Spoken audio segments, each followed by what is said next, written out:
सोलापूर शहरातील मोकाट फिरणाऱ्या जनावरांवर महापालिकेच्या वतीनं कठोर कारवाई करण्यात येणार आहे।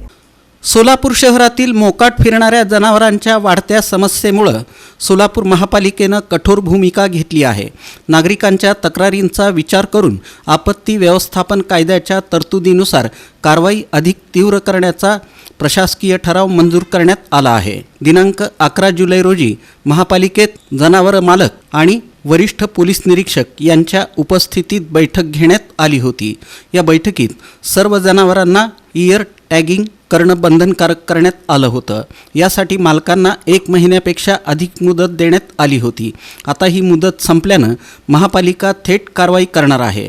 इयर टॅगिंग असलेली जनावरं पहिल्यांदा मोकाट आढळल्यास मोठं जनावर 10,000 रुपये दंड, लहान जनावर 5,000 रुपये दंड, दुसऱ्यांदा मोकाट आढळल्यास मोठं जनावर 20,000 रुपये दंड, लहान जनावर 10,000 रुपये दंड, पुन्हा मोकाट आढळल्यास जनावरं कायमस्वरूपी जप्त करून गोशाळेत ठेवण्यात येतील। इयर टॅगिंग नसलेली जनावरं थेट कायमस्वरूपी जप्त करून गोशाळेत ठेवण्यात येतील। यासाठी कोणताही दंड आकारला जाणार नाही। जनावरं सोडवून घेण्याची प्रक्रिया अशी आहे।